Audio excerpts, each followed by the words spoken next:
Auzubillahiminasyaitonirrajim. Bismillahirrahmanirrahim. Assalamualaikum warahmatullahi wabarakatuh. Masya Allah, tabarakallah. Pada kesempatan kali ini saya akan membahas tentang bagaimana kita, para pengusaha, muslim khususnya atau terutama, itu bisa bertahan dan bahkan terus-menerus bisa menumbuhkan dirinya, kapasitasnya dalam berbisnis, meskipun sangat mungkin dalam perjalanannya itu mengalami ombak naik turun yang luar biasa. Jadi bagaimana kita ini senantiasa aware to win, senantiasa sadar diri untuk senantiasa menang. Menang, teman-teman, bukan hanya sekedar terwakili dengan harus omset sekian-sekian dan seterusnya, tetapi dalam situasi apapun kita menang. Tidak boleh kemudian kita menyerah, kalah, apalagi kemudian punah. Baik, ini agak lumayan, tidak seperti materi tips biasanya, ini agak didalemin gitu ya. Mudah-mudahan ada banyak inspirasi, insight yang bisa digunakan oleh kita semua sebagai bahan diskusi atau juga untuk bahan untuk di bisnisnya masing-masing kita. Pertama sekali kita mesti paham dulu, mengapa sih teman-teman kita ini berbisnis. Kalau kita baca, ini Masya Allah, Islam itu masuk kamar mandi aja, pakai sendal aja, tangan kanan dulu pakai baju gitu ya, pakai sendal, sepatu itu kaki kanan dulu, itu aja diatur. Berdoa di setiap kesempatannya itu mesti bermakna, mesti bermanfaat, diatur, dicontohkan untuk ditiru dan menjadi ibadah. Apalagi pesan-pesan yang lebih strategis dari itu. Apa misalnya? Misal, ada pesan baik terbuka maupun sesuatu yang bisa kita ambil sebagai tadabbur. Nabi kita itu adalah pedagang, pebisnis. Coba, Nabi adalah yang paling harus diteladani. Nabi kita pedagang, pebisnis loh profesinya. Udah gitu teman-teman. Yang berikutnya lagi adalah ketika Allah Subhanahu wa ta'ala memberikan syahadah, sertifikat. Ada 10 sahabat yang dikasih sertifikat sebagai ahli surga oleh Allah Subhanahu wa ta'ala. Bukan sertifikat kayak kita begitu ya, piagam penghargaan, bukan. Maksudnya sudah dinyatakan sebagai ahli surga. 9 dari 10 sahabat tersebut dalam listing nama tersebut adalah para saudagar. Baik itu Abu Bakar As-Siddiq, Umar bin Khattab, Abdurrahman bin Auf, Sa'ad bin Abi Waqqas, dan seterusnya. Mereka adalah para saudagar. Nabinya pedagang, pebisnis, kemudian 9 dari 10 yang dikasih berita oleh Allah langsung lewat lisan nabinya yang mulia, itu mereka sudah ditetapkan sebagai ahli surga. Lalu apalagi pesan Allah atau yang tersirat? Ketentuan Allah seperti halnya rukun Islam. Satu dari rukun Islam itu adalah naik haji, menunaikan haji. Jadi menunaikan ibadah haji. Lah, emang Allah Subhanahu wa ta'ala tidak maha mengetahui yang akan datang apa? Bahwa yang bersaing tanda kutip ya ingin diundang oleh Allah Subhanahu wa ta'ala untuk naik haji itu bisa menunggu sampai belasan puluhan tahun antriannya di Indonesia ini. Sudah gitu tidak murah lagi biayanya. Tidak lantas kemudian rukun itu berubah. Tidak, dia tetap. Berarti ada pesan tersembunyi ataupun juga tersirat apa di situ. Ada pilihan-pilihan yang kemudian itu bisa dikejar, entah itu haji plus supaya tunggunya itu cuma 5 tahun, 6 tahun, 7 tahun. Atau misalkan haji furoda, misalkan haji furoda yang kemudian sekarang daftar tahun depan juga sudah bisa berangkat haji. Dan itu resmi gitu ya, bukan, tapi biayanya subhanallah sekali gitu ya bagi rata-rata orang Indonesia misalkan. Tapi kan itu tidak menjadi sesuatu yang kemudian dibatalkan. Itu tetap justru kalau kita memahami dari dimensi atau dari angle yang berbeda, maka itu menjadi semacam pesan. Ayo dong, kita punya uang yang cukup supaya sempurna rukun Islam kita. Salah satunya adalah dengan menunaikan ibadah haji. Dan yang terbaik justru di usia pada saat fisik kita masih fit. Karena itu full. Ibadahnya itu penuh dengan tuntutan kesiapan fisik kita. Walaupun hanya sekitar 5, 6, 7 hari saja ibadah hajinya, tetapi itu fisik itu dituntut untuk prima. Nah, jadi teman-teman banyak banget kodenya.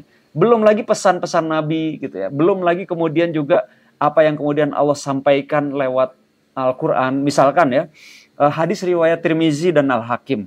Bahwa dikatakan para pedagang yang jujur lagi dapat dipercaya akan bersama para nabi, siddiqin, dan syuhada. Orang-orang yang mati syahid. Itu Masya Allah. Apalagi namanya kalau itu bukan cita-cita terbaik kita. Dan itu diberikan kepada siapa? Kesempatan ini Nabi berikan atau Allah berikan lewat lisan Nabinya yang mulia. Diberikan kepada para pedagang, pebisnis, saudagar. Masya Allah. Ini khusus untuk para pebisnis, pengusaha, pedagang. Masya Allah, para entrepreneur. Nah maka juga Allah kemudian di surat Al-Baqarah 275 misalkan Allah mengatakan yamhaqullahu riba wa yurbis shadaqah. Allah mengatakan Allah mengharamkan riba dan Allah menyuburkan sedekah. Lalu Rasulullah sendiri juga sudah jelas-jelas kita bisa lihat template-nya sebagai pedagang yang jujur, pebisnis yang jujur, yang sukses. Bahkan sebelum beliau sallallahu alaihi wasallam itu menerima risalah kenabian. Bagaimana juga itu bisa menjadi pintu kebaikan dan kebermanfaatan yang besar dengan cara yang baik ketika transaksinya itu dengan cara yang baik. Sebagaimana di surat 4, surat An-Nisa ayat 29. Itu juga bisa menjadi pintu keberkahan dalam jual beli yang jujur. Bagaimana bahwa jual beli yang jujur itu Masya Allah. Termasuk juga aspek teknisnya dalam menghadapi kompetisi yang luar biasa ketika para sahabat yang bisnis ke pasar, mereka bertemu dengan para pedagang Yahudi, mereka ngadu sama Nabi SAW. Wahai Nabi, wahai Rasulullah SAW, wahai Rasul, gimana kami bisa menang melawan para pebisnis atau pedagang Yahudi itu? Apa pasalnya kata Nabi? Mereka timbangannya curang, sehingga mereka marginnya besar. Mereka bisa menjual dengan harga lebih murah karena mereka curang di timbangan. Nasihat Nabi apa? Nasihat Nabi Masya Allah tabarakallah. Apa kata Nabi? Kamu timbangannya harus tepat, jujur, dan bahkan beri bonus tambahan. Masya Allah. Jadi nasihatnya itu out of the box. Tidak masuk dengan logika kita. Out of the box. Caranya apa? Justru malah seolah-olah kalau kita sekilas nasihat itu, lah gimana sih orang kita pengen kompetitif, tapi malah kemudian kita harus nambah timbangan gitu ya. Mereka ngurangin timbangan, ini malah nambah timbangan. Tapi hanya hitungan bulan saja kemudian yang terjadi adalah di pasar itu bergeser, dikuasai atau kemudian di take over dalam arti market itu kemudian geser pindah ke para pedagang, pebisnis, pengusaha muslim yang amanah, jujur, yang bahkan berbagi. Masya Allah. Nah itu pesan-pesannya. Apakah bisnis itu sendiri juga sesuatu yang sulit? Ya bisa. Kita bisa bilang mudah, bisa bilang sulit. Sama aja kayak semua aspek yang kita hadapi. Ketika kita mau menaiki ketinggian yang kemudian juga dengan tantangan yang lebih besar, ingin berbagi kebaikan yang lebih besar, tentu Masya Allah, tentu saja tantangannya juga tidak akan kecil. Makin tinggi gitu ya, angin itu makin kenceng gitu ya, menggoyang pohon gitu. Pohon makin menjulang tuh, wow, di atas itu luar biasa. Nah, tetapi kalau kemudian kita menjadikan kebaikan yang luar biasa melalui pintu berbisnis, itu Masya Allah, itu akan menjadi kesempatan yang juga terbuka lebar untuk kita bisa berbagi kebaikan yang jauh lebih besar lagi. Apa? Ya, kita bisa lihat Nabi SAW ketika kemudian ada sahabat yang sedang berdoa minta surga, Nabi bilang, kenapa nggak minta Firdaus sekalian? Ya Allah, minta surga Firdaus, jangan tanggung-tanggung. Nah lantas kenapa kita sebagai pengusaha terus membatasi kemampuan Allah untuk bisa memberikan apapun yang kita mintakan atau apapun yang menjadi target kebaikan besar yang kita inginkan? Saya ada bicara dengan seorang ustaz, seorang guru gitu. Kemudian beliau bilang, malu saya katanya. Malu kita ini. Katanya. Masa kita ini cuma bercita-citanya kecil-kecil aja. Kecil-kecil aja. Akhirnya apa ya? Jadinya kecil-kecil juga hasilnya. Orang Nabi kita sudah ngajarin kok minta tuh Firdaus. Bagaimana para sahabat juga sudah nyontoin sekali infak itu puluh miliar, miliaran, ratus miliar. Dahsyat. Sekali gelontor infak sedekah. Nah kita, kicik-kicik cita-citanya ya gimana mau gelontor-gelontor miliar-miliar gitu. Orang bercita-citanya saja, ingin kebaikan yang besar saja kita batasin. Apa? Pembatasnya kita pakai otak kita. Maka dalam kitab Al-Hikam itu, begitu kita kemudian menyatakan apa yang kita minta atau yang kita bayangkan, gitu, itu selalu diukur, ditakar dengan kemampuan kita, segitulah maksimal yang kita bisa dapat. Tapi kalau sudah kemudian yang kita lakukan adalah keberserahan total kepada kemampuan Allah, apa coba? Kecil banget, kecil banget. Yang kita minta tuh kecil banget. Mau dihitung dengan berapa nebus kalau misalkan surga Firdaus itu dihargakan dengan semua kenikmatan yang luar biasanya. Wah, nggak terbatas. Nah ini yang nauzubillah dzalik. Jangan-jangan kita ini sering mendapatkan kesulitan karena cara berpikir kita sulit. Pakai kepala manusia, pakai logika. Padahal Al-Quran itu akan memandu kita dengan panduan yang menuju ke tujuan ataupun juga hasil-hasil yang tidak terbatas. Kenapa? Karena Al-Quran itu kalamullah. Allah sifatnya tidak terbatas. Nah kalau kita membatasi dan itu dengan indrawi kita, dengan otak kita, ya terbatas pula hasilnya.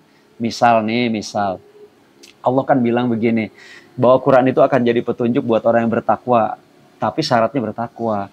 Nah, terus orang yang bertakwa tuh gimana? Hudal lil muttaqin itu di ayat-ayat pertama Al-Baqarah itu. Alladzina yu'minuna bil ghaibi. Justru malah yang pertama kali itu mereka yang beriman kepada yang gaib. Al-Qur'an, mukjizat. Nah, tapi mukjizatnya sehebat apa dampaknya? Itu kan hal yang gaib. Ketika kita yakin, percaya dengan Al-Qur'an, dengan Allah, dengan Rasulullah, dengan Islam, maka itu baru batas-batas yang menjadikan sekat-sekat batasan kemampuan kita, itu yang kemudian kita terabas. Termasuk urusan meminta. Pernahkah kita minta begini, ya Allah, berikan hamba kekayaan 10.000 triliun ya Allah. Gitu. Harta bersih 10.000 triliun ya Allah. Kenapa? Karena hamba ingin bantuin supaya negeri Indonesia ini bebas hutang. Udah yang 7.000 triliunnya untuk pakai bayar hutang misalkan. Pernah nggak begitu? Saya nggak pernah, tapi kayaknya udah mau nih doa gitu. Nah, ketika kita punya cita-cita atau punya harapan yang berani seperti itu, kita bukan menyandarkan kepada kemampuan kita, enggak. Terbatas kita. Tapi kita sandarkan dan serahkan pada Allah. Ya Allah, gimana caranya, tolong tunjuki dengan cara-cara yang kami nggak tahu. Tapi kan Engkau Maha tahu.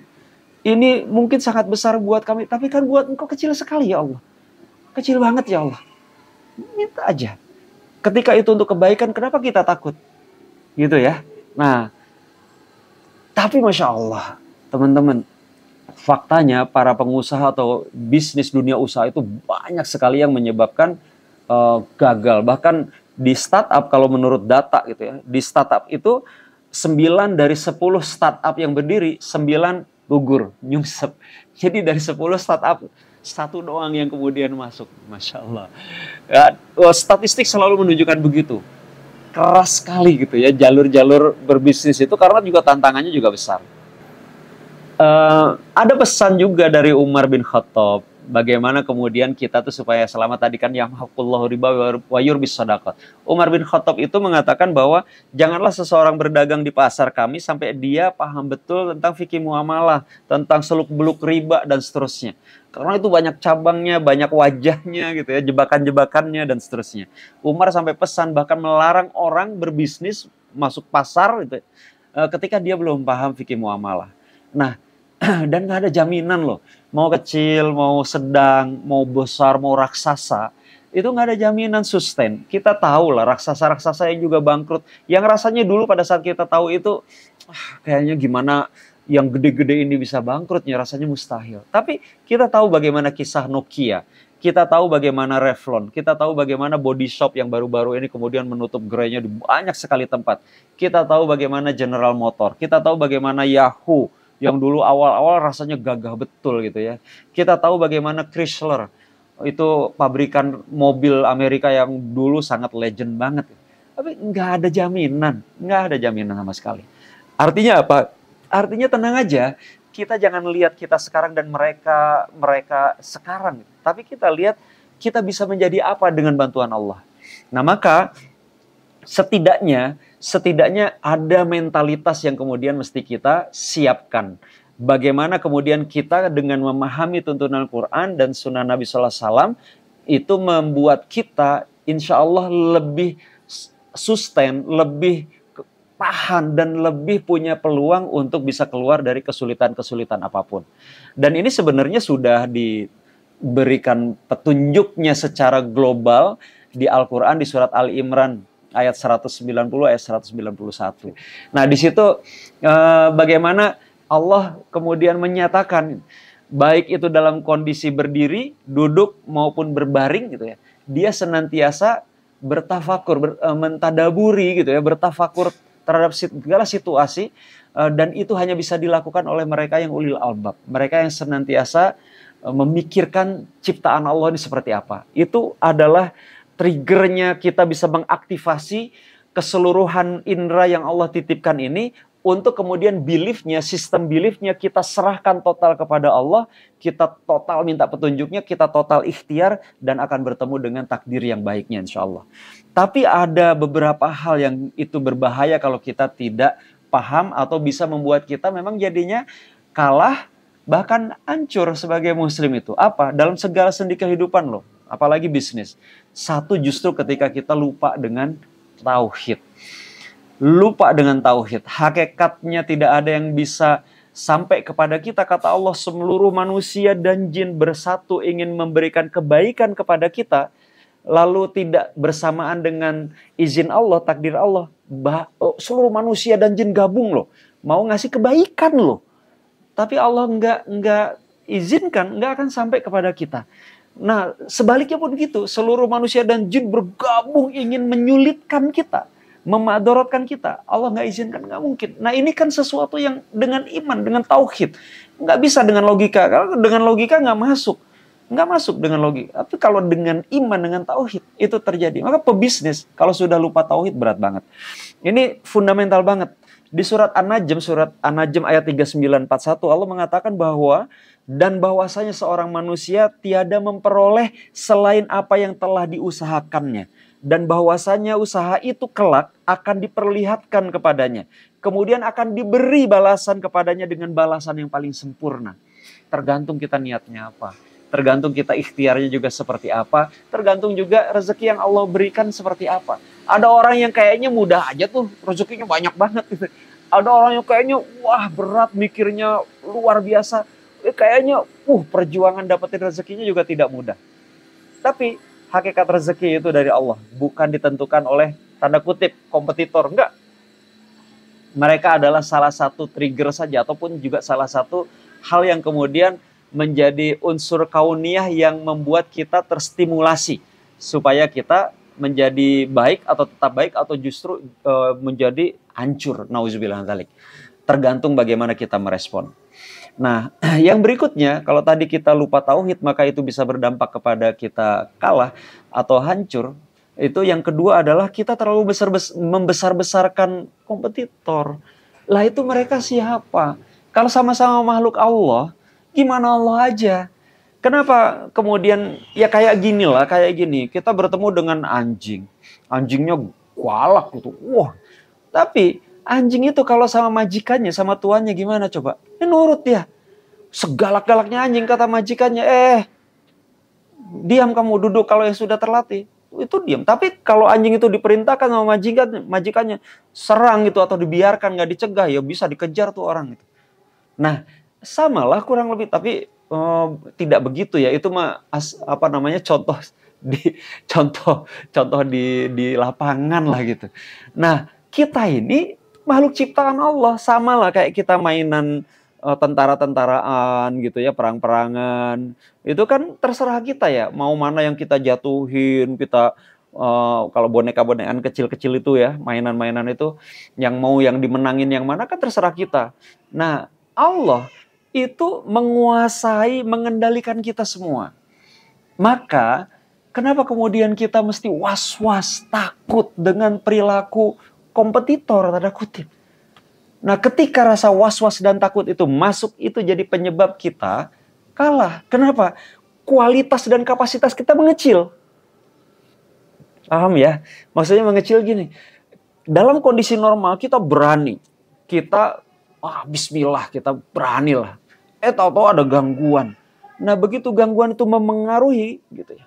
Maka kita memikirkan, waduh gimana kalau gimana. Nah, pada saat seperti itu apa yang terdistrak, terganggu? Kan kualitas mental kita. Nah, pada saat kualitas mental kita turun itulah kemudian membuat kita jadi seolah-olah sepertinya gangguan itu berdampak kepada kita. Nah, ini bahaya. Bahkan termasuk juga gangguan yang sifatnya besar. Itu tidak akan menghentikan kemampuan Allah memberikan rezeki kepada kita. Kayak COVID kemarin misalkan. Ya COVID tuh ya COVID, memang semua misalkan nggak bisa bergerak leluasa dan segala macam. Tapi kan kemampuan Allah memberikan rezeki sebenarnya tetap bisa berjalan. Kalau kita paham. Ya kita aja jangan fanatik pintu rezeki yang ini yang terus aja kita tungguin, kita urusin. Kan kita bisa pindah. Cari dulu yang lain deh. Misalkan ya kalau yang teman-teman waktu itu kena tuh kan yang kayak travel kan nggak bisa kemana-mana, harus tutup semua, tempat wisata juga tutup semua. Ya jangan bisnis di travel dulu dong, cari dulu yang lain lah gitu. Pindah dulu lah gitu ya, dan seterusnya. Nah, kenapa? Ya COVID itu apa? COVID kan ya itu Allah izinkan aja mengganggu kita. Tapi kan rezeki Allahnya tetap gimana Allah gitu. Masa kemudian kita berpikir ya gimana saya kemudian bisa bagus omsetnya, semua juga teman-teman terganggu sama COVID. Nah, kalimatnya kita sudah tanpa sadar bilang gara-gara COVID. Padahal COVID itu tidak akan begitu dampaknya kalau Allah tidak izinkan. Illa biiznillah kata Allah. Nah, itulah masalah mental itu yang kemudian kita membuat kita akhirnya terlalu membesar-besarkan semua itu, apapun itu bentuknya, entah kompetitor kah tanda kutip dan yang lainnya itu, sehingga kita jadi terganggu. Nah, lalu kemudian teman-teman sekalian, ketika kemudian kita juga sadar gitu ya, yang berikutnya adalah ketika kita terlalu terikat dengan dunia, terlalu takut dengan dampak di dunia, entah itu nama baik, entah itu nauzubillah dzalik gitu ya. Wah, kan saya sudah dikenali sebagai pengusaha yang gimana gitu. Nanti kalau kemudian gini malu, nauzubillah dzalik. Nauzubillah dzalik. Jadi kita ini mesti apa ya, Masya Allah, mesti sering-sering melakukan healing, tetapi healingnya itu disandarkan kepada yakin dengan apa yang Allah sampaikan, bukan yang manusia sampaikan, tapi yang Allah sampaikan. Karena kalau manusia sangat mungkin salah, banyak salahnya. Kalau Allah yang menyampaikan itu pasti benarnya. Misal juga Nabi ya, itu pasti benarnya. Misalnya kalau hadis Nabi, kata Nabi SAW dalam hadis yang diriwayatkan oleh Abu Hurairah radhiyallahu an, ya, tidaklah seorang muslim mendapatkan kelelahan, sakit, kecemasan, kesedihan, mara bahaya, dan juga kesusahan hingga duri yang menusuknya, melainkan Allah akan menghapuskan dosa-dosanya dengan hal-hal tersebut. Hadis riwayat Bukhari dan Muslim. Oh, Masya Allah. Jadi ketika kita dapat keburukan juga kita, ya Allah ngasih hadiah nih. Gitu. Dan keburukan itu terjadi, kata Allah, itu mah bisa jadi kesalahan kita yang utama. Kan Allah yang bilang, ma asobaka min hasanatin faminallah, kata Allah.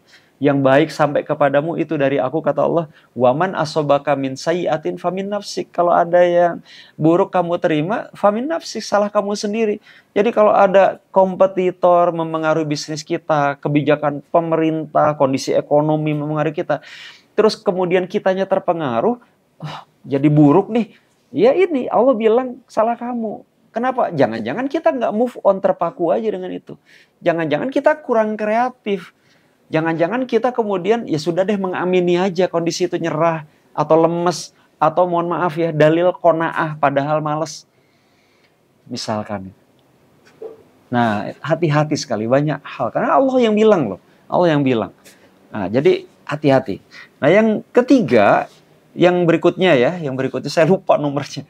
Yang berikutnya, yang membuat kita bisa terpukul kalah itu karena kita menganggap bahwa ya gimana kita bisa melawan yang raksasa-raksasa itu, modal cuman segini-gininya gitu, terus mereka siapa, saya siapa. Coba lihat, sudah menganggap orang lain manusia makhluk hebat sehingga membuat dia rasanya tidak akan bisa mengalahkan itu atau berkompetisi ya tanda kutip ya, atau menjadi sebesar mereka atau bahkan lebih besar lagi dari mereka. Lupa bahwa kita punya apa? Punya Allah yang maha besar. Maha besar. Nah, begitu kita seperti itu, kita mengecilkan pemberian Allah kepada diri kita yang amat sangat mewah. Dan kita mengecilkan kemampuan Allah untuk menolong kita. Nauzubillah dzalik. Pada saat itu terjadi, ya sudah gitu. Stigma itu akan membuat kita jadi, ya kamu kecil. Karena apa? Ya karena kita begitu cara berpikirnya, kecil. Nah, bagaimana kita bisa melihat fakta dalam sirah Nabi SAW, kata Allah gitu ya, betapa banyak terjadi golongan yang sedikit itu bisa mengalahkan golongan yang jauh lebih banyak dengan izin Allah. Kata Allah ya, beserta orang-orang yang sabar. Itu di surat Al-Baqarah ayat 249. Nah Nabi dengan para sahabat, udah berapa banyak contohnya. Dan kita bisa lihat bagaimana juga pasukan yang kecil bisa mengalahkan yang besar. Indonesia jangan jauh-jauh. Indonesia merdeka. Merdeka itu apa namanya? Bambu runcing. Indonesia melawan Belanda gitu ya. Melawan Inggris, melawan Portugis. Masya Allah. Jepang. Udah kurang gimana coba mereka canggih segala macam. Tapi bisa dengan izin Allah. Itu fundamental sekali. Jadi kalau itu yang sudah kemudian masuk hal-hal yang fundamental pemahaman kita terhadap Al-Quran dan Sunnah Nabi, terhadap Al-Islam, habis kita. Nggak bisa kita. Dibilangin, Pak Riza itu diomongin tuh sama itu, katanya Pak Riza gini ya. Tahu nggak nih, saya punya data-datanya. Baperan.